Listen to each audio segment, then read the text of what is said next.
Bienvenue à cet épisode de Retour sur l'investissement présenté par le Collège MREX. Je m'appelle Nicolas Henry, je suis PDG d'MREX et également professeur en ingénierie financière au Collège MREX. Aujourd'hui, je reçois Jean-Christophe Gravel, ancien charpentier menuisier et contremaître qui a tout lâché pour vivre de l'immobilier. Et là, on a la chance aujourd'hui de le recevoir en début de carrière puis de voir comment ça se passe quand on vient de tout lâcher pour commencer à faire l'immobilier.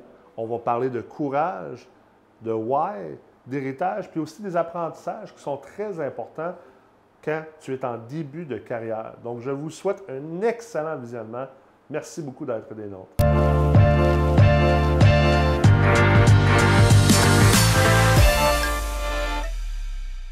Salut Jean-Christophe, ça va? Salut, ça va bien, toi? Ouais! Drôle de tournage, hein? Ben oui, vraiment. Je m'attendais pas à ça. On t'a piégé un peu. Ouais, Tu pensais que tu t'en venais écouter des tournages. exact. Finalement, on t'a fait faire installer un air climatisé. Poser Puis ma t'es- petite clim, Puis tu es dans le tournage. c'est fait. C'est bon, On ça. est prêt. C'est bon. En Faut immobilier, être capable de s'adapter, je ben, pense. c'est ça, exactement. Il faut être capable de s'adapter. En immobilier, il faut être flexible. Donc, toi, tu es originaire de la région de Magog-Orford. Ouais. Exact, ouais. Puis, tu commences en immobilier. Ça fait 2 mois. Yeah. Ouais, exact. Qu'est-ce qui t'a donné la piqûre de... Je pense que c'est dans le métier. Ben, j'ai travaillé sa construction pendant 12 ans. Puis, j'étais un petit peu tanné de ça. J'étais contremaître, puis c'est gérer des bébés, puis tout. Puis, je me suis dit, comment que je peux faire pour tirer avantage de ces 12 dernières années-là, puis de travailler pour moi, puis d'avoir du plaisir. Puis là, je checkais gros de tes vidéos sur YouTube, etc. Ouais. Puis ça m'a vraiment donné le goût de foncer, puis Fait que là, tu t'es dit, all in, all in. je lâche tout ça, Ouais. je fais ce que Nick lui dit de pas faire. Je lâche ma job. J'ai fait ça. J'ai même, je sais pas s'il faut que je le dise, j'ai essayé de me mettre sur le chômage, tu sais, au début, puis j'ai dit, on va crosser le gouvernement comme il faut. Finalement, ils n'ont pas accepté. Ah, maudit. Sans solde. Fait que non, on fonce, puis à date, très challengeant, Ouais. très le fun, plein de défis. Puis comment tu arrives quand même à une décision? Parce que je suis sûr qu'il y a du monde en ce moment qui nous écoute ou qui visionne ça, puis sont peut-être à une croisée de chemin, tu sais, un peu comme tu l'étais. Je lâche ma job, je fais ça à temps partiel, tu sais, un peu de soir, fin de semaine, ou je donne le grand coup, puis je vais coûte pour coûte, faut que ça marche.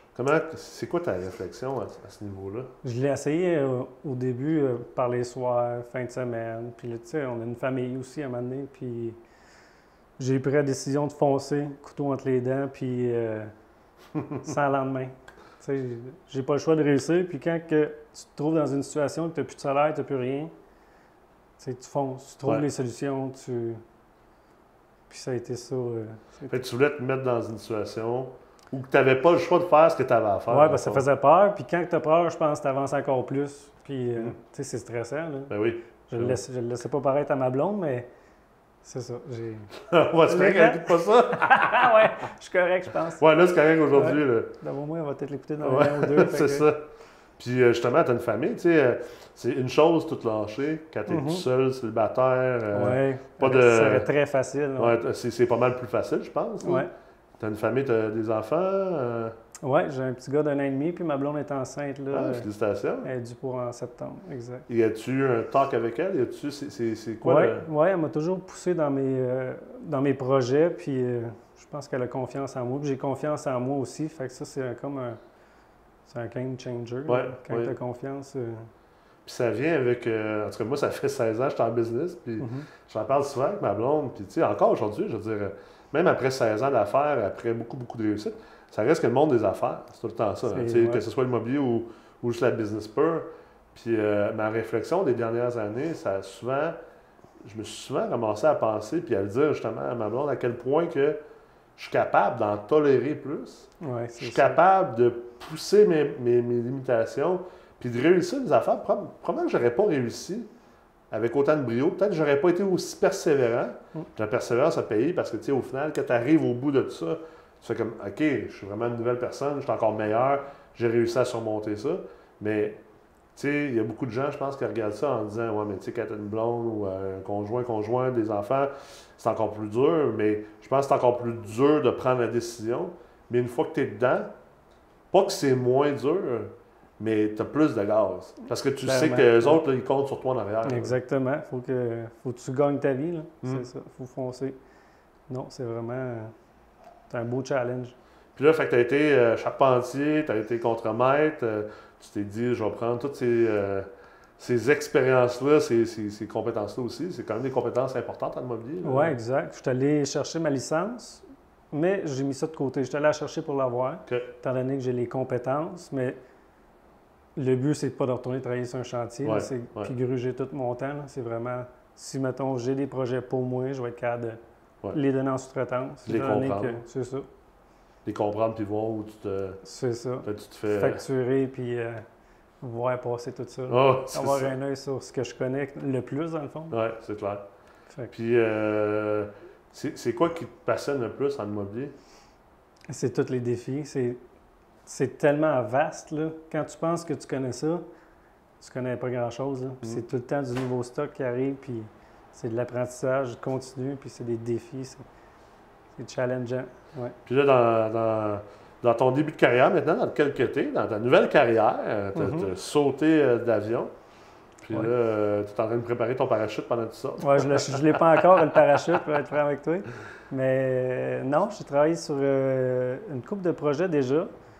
Tu sais, j'ai été quand même actif dans la prospection, puis je me suis fait des CRM, des suivis, tu sais, comme dans le bootcamp que tu m'avais montré, puis c'est ça, c'est vraiment... Il faut que tu fonces, puis je fais mes suivis quand je trouve des terrains. Tu sais, le monde qui veulent peut-être vendre, je les suis à tous les mois, puis je leur parle. Puis je ne vais pas leur parler non plus tout de suite de... Puis, tu veux-tu vendre ton terrain?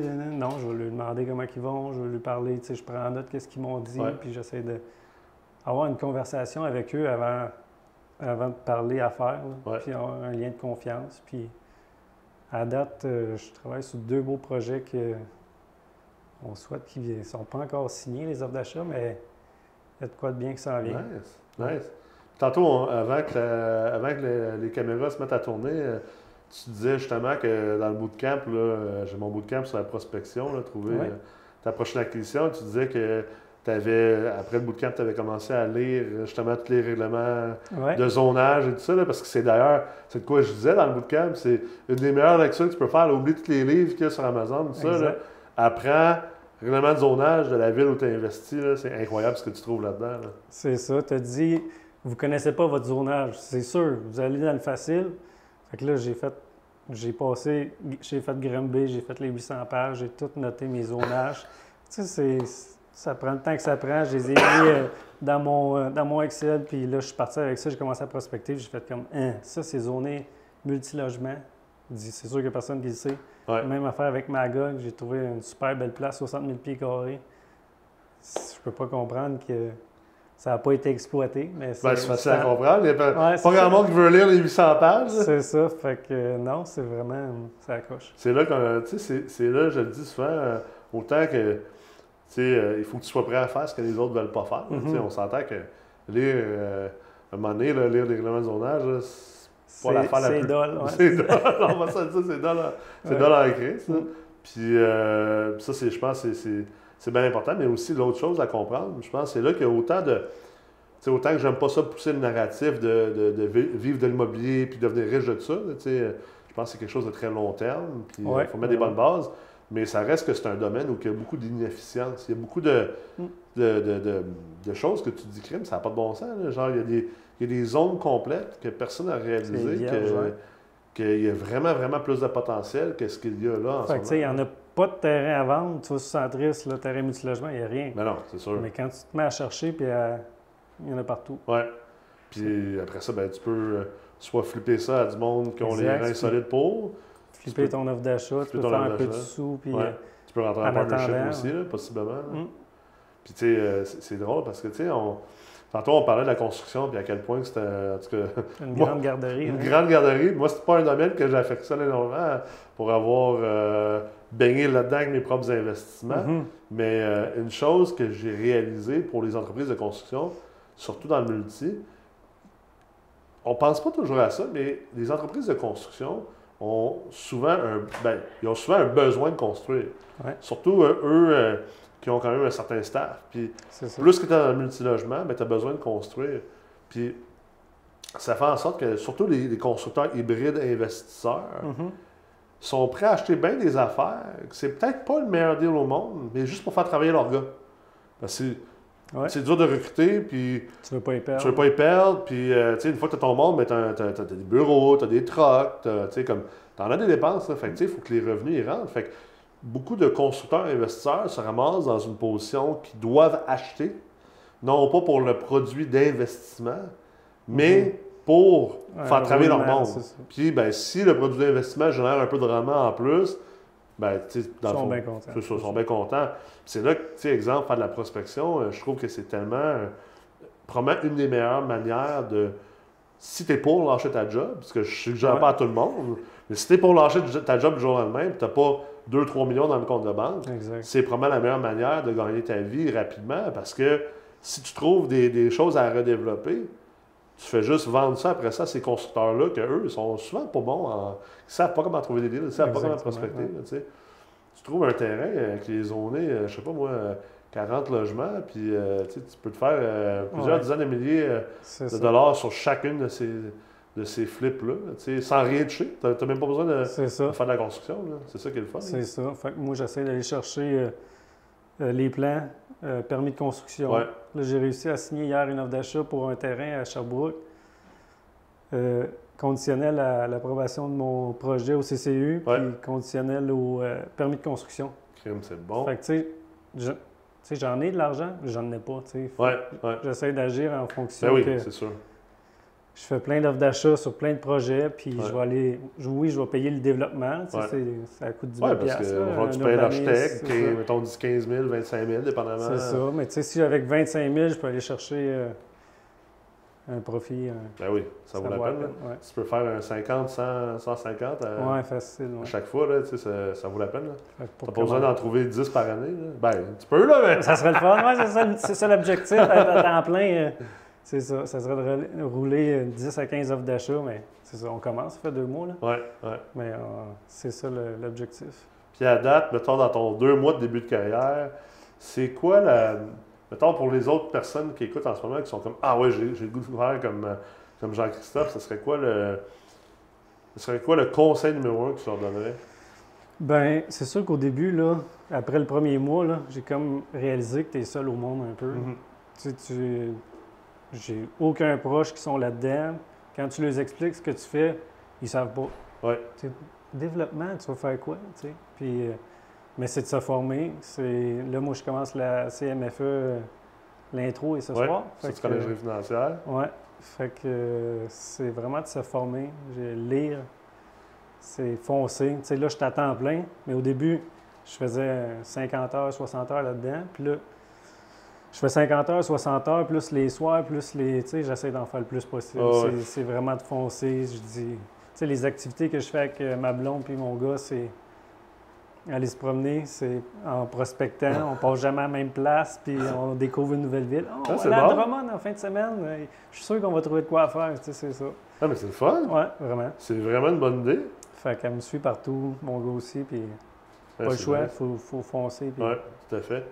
Très nice. Puis je pense que c'est important aussi de s'entourer. Hein. Tu disais, être seul au monde, là, ça, c'est vrai que l'immobilier et le monde des affaires, c'est très solitaire souvent. Fait que tu es capable de jaser aussi avec d'autres personnes qui ont passé par là ou qui passent par là.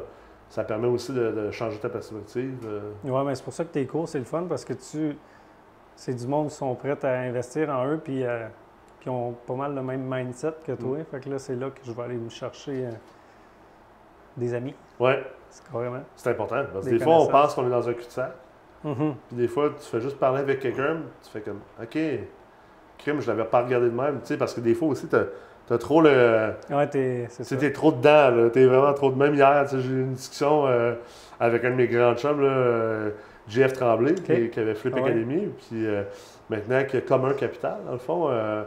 Puis on parlait, j'avais une situation que je suis en train de traiter. Puis crime, j'arrivais pas. Tu sais, on dirait que je le remaniais dans ma tête depuis comme 2 semaines. On s'est parlé 10 minutes au téléphone pendant que j'allais chercher mes filles à leur camp de jour. Mhm. Puis il y a juste comme une ou deux choses qu'elle dit, parce que lui, il n'a pas le nez dedans, puis il a une perspective différente. Puis ça m'a permis, moi, de faire comme oh, attends un peu. OK, là, je le vois l'autre côté du mur. Oui, Là. c'est clair. Là, OK, je le vois comment le contourner, je le vois c'est quoi qu'il y a l'autre bord. Puis c'est fou comment juste. Puis moi, j'ai remarqué beaucoup au fil des ans, l'humain est. En tout cas, je sais pas si tout le monde est comme ça, mais en tout cas, moi, quand je me trouve devant des situations, des obstacles, des défis, des problèmes, j'ai tendance à faire comme OK, je le prends sous mes épaules, puis je vais le trouver la solution. Ce qui fait que tu t'isoles des fois. Alors que la perspective puis l'aide de d'autres personnes, c'est vraiment primordial. Là, vraiment, c'est ça qui te fait avancer x5, x10. On parle de l'importance du réseautage, il sert à ça. Là. C'est ça, pas n'importe quel réseautage. Non, mais effectivement. La chambre de commerce avec tous les gars d'assurance qui essaient de te donner leur carte d'affaires. C'est ça. Ouais, non, je suis allé à une coupe de réseautage, j'ai pas connecté pantoute. C'est, t'as comment de porte? Ben, je commence, j'en ai pas. Je commence, mais je suis sûr que j'ai plus de. Je suis pas ici de me vanter non plus, je suis ici pour me faire un réseau, mais ça ne connecte pas. Ben ça, je pense souvent dans les réseautages, il y en a beaucoup qui restent très en surface, puis les gens sont dans l'ego, là, tu sais. C'est ça. Nombre de portes, on s'en fout du nombre de portes. C'est ça. La fin de semaine, j'ai un coton ouaté, puis... je suis en coton ouaté, puis en Google, si jamais quelqu'un me croise, les gens sont toujours surpris. Je sais pas, veston, cravate. Pas encore. Puis, tu sais, je pense pas que le nombre de portes il y a beaucoup plus que dans la vie que le nombre de portes. Il ne faut pas tomber. On a toutes des choses importantes à s'apporter, puis des perspectives différentes. Là. Je pense que c'est vraiment important. C'est quoi tes ambitions à moyen et long terme? C'est de développer une équipe, puis d'agrandir là-dedans, puis d'en faire toujours plus. Ouais. Puis t'as-tu un why? C'est quoi ta grande motivation intrinsèque? J'aimerais ça être le gars qui va aider le gars qui est à ma place là plus tard. Okay. C'est plus... C'est faire ce que tu fais dans le fond. Tu es généreux de ton temps puis tout. Oui, la réussite, elle vient avec ça. Ouais. Mais c'est d'être le mentor de quelqu'un éventuellement. Tu aimerais ça redonner au suivant éventuellement. Exact. C'est très noble. Oui. En plus, t'es bon. Regarde, tu nous as même aidé ce matin avec notre air climatisé. Oui, me dégourdir. Enlever le stress. Ah oui. Ouais. Fait que là, tu regardes Magog, tu regardes Granby, Sherbrooke, tu as dit tantôt, c'est un peu les... Drummond, c'est tous les endroits que tu prospectes. Exact. As-tu remarqué des différences en ce moment par rapport à ces endroits-là? Oui, c'est sûr qu'il y a des villes que, quand c'est le temps de chercher, regarder le zonage, il y en a qui sont vraiment mal faites, il y en a qui c'est le fun à travailler. Ouais. Fait que tu le vois pourquoi il y en a qui explosent et d'autres moins. Ouais. Mais comme Granby, c'est une ville assez... Tout est mélangé, c'est pas Sherbrooke ou c'est pas... C'est moins uniforme dans le zonage et dans l'urbanisme. Exact. Ça ressemble à Laval. Oui, c'est ça. C'est un peu un genre de n'importe quoi. Là. Tu fais comme moi. Pour moi, il y a une couple d'années qu'il n'y avait pas d'urbanisme ici. C'est sûr, c'est sûr. Puis, tu vois-tu plus d'opportunités dans un endroit que l'autre? Ou, à date, à Magog, j'ai trouvé gros des opportunités. Ouais. Tu sais, je suis dedans, je connais la ville. Ouais. Puis des fois, ça, c'est pas nécessairement un avantage quand tu es trop dedans, mais... Ça peut l'être. Mais avec les techniques que tu as données, là, c'est vraiment majeur. Tu ne vois plus du même œil. C'est ça. Quand tu te promènes en char à pied, tu ne regardes plus les mêmes affaires. Tu es tout le temps en train de dire comment c'est ça qu'il y a une bâtisse de tel étage, puis t'as l'affaire qui est là. Ouais. Okay. Vraiment. Puis, c'est quoi la chose que tu mettons dans tes débuts à date, là, qu'est-ce qui t'a le plus surpris? Je me suis pas gêné d'aller parler à du monde comme William Belval, qui est à Magog. Que j'ai vu tantôt d'ailleurs. Okay. Puis tu sais, j'ai posé des questions, puis il m'a répondu, il a pris le temps, puis le monde qui ont des connaissances, il ne faut pas avoir peur d'aller les voir. Ouais. Ils sont là pour t'aider, puis ils sont prêts à embarquer dans tes projets, puis c'est pas avoir peur d'aller voir le monde. Puis ça m'a surpris. Ouais. C'est sûr qu'au début, je pensais que les projets que je travaillais, j'en parlais pas, je vais me le faire voler puis tout. Là. Ouais. Oui, tu peux faire attention, mais ils ont plus de chances que tu te fasses aider que que tu te fasses nuire. Mais c'est un bon point parce que, tu sais, je pense que les gens qui ont quand même beaucoup de succès, là, tu sais, William, c'est vrai qu'il a quand même beaucoup de succès. C'est un partner, d'ailleurs, un professeur, chargé de cours au collège MREX, Alex Blouin, fiscaliste. Oui. Ils sont partners ensemble. Mais je pense que on oublie souvent à quel point que les gens qui ont beaucoup de succès dans la vie, je pense que la moyenne des gens qui ont beaucoup de succès, c'est pas des gens qui sont avares de leurs connaissances puis leurs expériences. Puis au contraire, c'est des gens, tu sais, je pense que ça fait intrinsèquement partie d'une mentalité du succès, d'avoir de l'ouverture, puis de vouloir partager, puis de vouloir faire plus que juste pour toi-même. Exact. C'est vrai que ça peut être assez surprenant des fois, comment quand même des gens qui te disent il est inatteignable ou elle est inatteignable, puis finalement, tu sais, oui, ils sont occupés, les gens sont occupés, tu sais, mais si c'est un bon timing, souvent les gens vont quand même être très ouverts. Là. Moi, j'ai eu des relations avec des milliardaires, des gens qui avaient, je pense à une personne qui a au-dessus de 40 000 logements au Canada, puis tu sais, à toutes les fois qu'ils descendaient à Québec, ils m'invitaient à déjeuner, on déjeunait comme. Je me sentais quasiment mal tout le temps que je prenais, tu sais. C'est ça, exact. Finalement, c'était. Ce qu'il me disait, non, il dit, sens-toi pas mal. Il dit, tu m'apportes tellement également, tu m'apportes une autre perspective, puis c'est pas parce que je suis milliardaire puis que j'ai 40 000 portes que toi, tu peux pas m'apporter une autre perspective, des choses aussi. Puis il était comme, non, c'est vraiment. C'est un échange, puis c'est comme, OK, crime, tu comprends peut-être un peu pourquoi quelqu'un se rend. Comme ça, c'est rendu là. Exact. Tu dis, oui, ils pensent vraiment différemment que la moyenne des personnes. Oui, c'est ça. Ils ont passé par où ce que je suis. Tout le monde est passé par là. Fait que tout à fait. Ils comprennent un peu notre situation. Puis tout à fait. C'est le fun. Puis, dans 10 ans, tu te vois où? Ça ressemble à quoi, Jean-Christophe, l'investisseur immobilier, dans 10 ans? Je me vois pas mal à la même place, rester à Magog, puis, mais vraiment être bien établi. Puis, de quoi de familial aussi, peut-être dans 10-15 ans, mon gars soit assez vieux. J'aimerais ça. Mais... Ça, c'est le fun. Mon gars, il a 10 ans. Puis, commences-tu à poser des questions? Dans les dernières années, il a fallu que j'explique un peu ce que je faisais. Puis, pas si simple. Expliquer ça à un enfant. Non, c'est sûr. Expliquer à un enfant de 7-8 ans le principe d'investir, le principe d'être propriétaire d'immeuble, de logement, d'avoir, tu sais, comme. Tu fais comment qu'il est un peu là. Je me rappelle, là, je m'en allais le porter justement un camp de voile au lac Magog. Puis je me rappelle dans le char, j'essayais de me solutionner comment parce qu'il me pose des questions. Puis là, j'essayais de me solutionner comment répondre à la question. J'étais comme, OK, c'est pas si simple. Mais finalement, tu sais, il a compris. Puis je pense que j'ai réussi à quand même bien l'expliquer. Mais tu vois, au fil du temps, de plus en plus, là, depuis 1 an, 2 ans, à 10 ans, quand tu lui demandes ce qu'il veut faire, c'est pas toujours la même chose, mais de temps en temps, c'est ben j'aimerais ça faire ce que toi tu fais, papa. Ah, wow. Ouais, puis fun, je cherche pas ça, là, c'est pas. Non, il faut les laisser. Je pousse pas ça sur mes enfants, mais pas pantoute, là. Puis même, je pense qu'il y a une partie de moi qui veut pas qu'ils fassent ça parce que je me dis, crime, c'est du stock, là. Pas sûr que tu veux faire ça, là. Ça te tente pas d'être biologiste ou quelque chose d'autre, ingénieur, tu sais. Mais j'avoue que c'est quand même le fun de penser à si ça peut devenir familial, si tout ce qu'on fait, ça peut aussi, tu sais, comme on peut l'apprendre à nos enfants, d'un stress, au moins ils savent que ça existe. C'est une petite partie, c'est ça. C'est ça. S'ils ne veulent pas le faire, ben tu sais, au final, l'immobilier sert à ça. On fait tout l'immobilier pour avoir une liberté de choix. Ben, tu sais, je pense aussi on aime ça. Moi, j'aimerais ça en tout cas pouvoir offrir cette liberté de choix-là à mes enfants, puis à ma famille, puis mes amis. Oui, pareillement. Je pense que c'est définitivement un bon driver là, dans ce qu'on fait. Ça l'aide à avancer. Oui.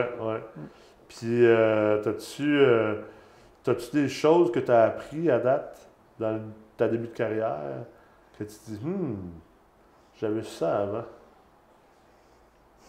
C'est une bonne question parce que tout est nouveau.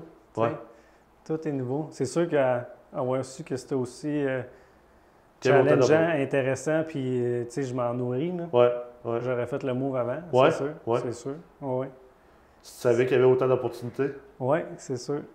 J'ai pas vraiment rien accompli jusqu'à maintenant, mais c'est tellement intéressant, ça n'a pas d'allure. Ben, c'est pas vrai, tu as quand même accompli, tu le fais.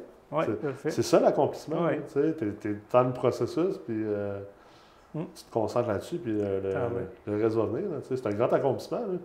Je pense qu'il ne faut pas le On est exigeant envers nous. Hein. C'est ça que, il faut que tu le sois aussi un peu, sinon tu... Puis oui, on veut rester dans l'humilité, puis tout à fait, mais je pense qu'il ne faut pas être gêné non plus. Souvent, c'est drôle aussi, il y a beaucoup de gens qui sont à ta position, ils ne veulent pas venir à l'émission, ils sont comme « Ouais, mais je vais passer, mais que j'ai réussi comme plus d'affaires. » Mais non, le fait que tu suis tes rêves, le fait que tu aies le courage de le faire, c'est ça la réussite. Puis le jour que tu comprends ça, le reste va finir par suivre. Parce que tu vas être capable d'être persévérant, tu vas être capable de faire le travail qui est nécessaire à faire. Je pense que c'est là que, dans l'épisode d'aujourd'hui, ce que les gens, s'ils peuvent sortir avec un apprentissage, c'est ça, c'est d'arrêter de se concentrer sur c'est quoi le résultat. Sur, comme telle affaire. Parce ils veulent déjà avoir réussi avant de savoir mouiller. Puis... Exactement. Il faut que tu te concentres sur le processus. Là. C'est comme l'adage de monter le Mont Orford. Le succès, c'est pas d'arriver en haut. Le succès, c'est de le faire, en fait. Exact. Arriver en haut, prendre la photo. Ben oui. Sinon, tu vas juste sacrer tout le long, tu vas trouver ça plate. Montre-le pas, le Mont Orford, dans ce temps-là. Fais comme moi, montre-le pas. On va faire du bateau à la place. Et voilà. Ben écoute, merci beaucoup d'avoir été là avec nous aujourd'hui. Merci. Vraiment le fun que tu aies le courage de partager aussitôt dans ta carrière. Puis je pense que ça va être le fun de te revoir à différentes séquences dans un an. Oui, à différents niveaux dans ton apprentissage puis ton parcours. Puis je pense que juste de faire ça, ça va inspirer beaucoup d'autres qui sont également à ta place. Puis je suis convaincu que tu vas avoir du succès. Là. Je suis pas inquiet. Tu en as déjà. C'est bon. Merci beaucoup. J'espère que vous avez apprécié cet épisode de Retour sur l'investissement. C'est très rare de pouvoir avoir des gens qui sont en début de carrière et je pense que c'est extrêmement important de partager les histoires d'investisseurs, non seulement qui sont rendus à des endroits plus avancés ou plus matures, mais aussi à des endroits plus au début de leur carrière et de leur parcours. On a toujours quelque chose à apprendre de toute personne qui va au bout de ses rêves, que ce soit en immobilier ou que ce soit en affaires. Merci beaucoup d'avoir été à l'écoute. J'espère que vous avez apprécié. Bien sûr, je vous invite à vous abonner à notre chaîne YouTube si ce n'est pas fait et à suivre nos prochains épisodes.